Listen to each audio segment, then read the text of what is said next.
ప్రభుత్వంలో భాగస్వామ్యంలో ఉన్న కార్యకర్తలు కానీ, మా సహచర ఎమ్మెల్యేలు కానీ, మీరు వ్యక్తిగతంగా ఏ తప్పులు చేసినా అది ప్రభుత్వం మీద పడుతుంది. అలాంటి తప్పులు జరగకుండా చూసుకోండి. అలాంటివి జరిగితే మటుకు నేను ఎవరైనా స్థనామనం లేకుండా నాకు వాళ్ళకి సిస్టమ్ పనిచేస్తూ ఉంటుంది. అది మీరు అర్థం చేసుకోండి. నేను ఏ ఉద్దేశంతో చెప్తానని చెప్పారు అధ్యక్ష. ఇలాంటి తప్పులు జరిగితే అవి వ్యక్తులు చేసిన తప్పులు పార్టీలకు కానీ ప్రభుత్వానికి కానీ చెడ్డ పేరు రాకూడదు.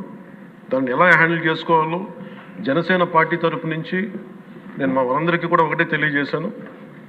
మీరు వ్యక్తిగతంగా కనుక ఏదన్నా చేసి అది కూటమి ప్రభుత్వానికి ఇబ్బంది కలిగితే నేను వారిని వదులుకోవడానికి సిద్ధంగా ఉన్నానని చెప్పి చాలా స్పష్టంగా తెలియజేశాను అధ్యక్ష.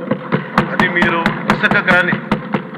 ఇసుక విధానాల్లో కానీ, మైనింగ్ విధానాల్లో కానీ ఏ రకంగానా సరే గత ప్రభుత్వం చేసింది కదా మేము కూడా చేస్తామని ఎవరన్నా నాకు జనసేన పార్టీ తరపు నుంచి ఎవరన్నా సరే ఉంటే వారిని నియంత్రించే బాధ్యత, వారిని సరిచేసే బాధ్యత మేము తీసుకుంటాం.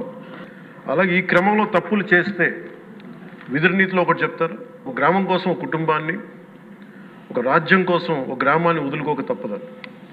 అలాగే నాలాంటి వాడు కూడా తప్పులు చేసిన అధ్యక్ష చాలా నిస్సందేహంగా నాలాంటి వాడిని కూడా శిక్షించాలి అధ్యక్ష. అలాంటి బలమైన సంకేతం ప్రజలకు పంపించాలి అధ్యక్ష. మేమందరం కూడా తప్పు ఎవరు చేసినా అది మనమే దాన్ని ముందుకు తీసుకెళ్ళకపోతే నేను కూడా దీనికి సంసిద్ధంగా ఉన్నాను. నా ద్వారా ఏదన్నా తప్పులు జరిగినా, అవకతవకలు జరిగినా నా మీద కూడా చర్యలు తీసుకోవాలి. అది let it be any kind of issue sir. అది నేను నా వంతుగా నేను మీకు తెలియజేస్తున్నాను. I will be liable if I do any mistake as I uphold this as long as I hold this responsibility.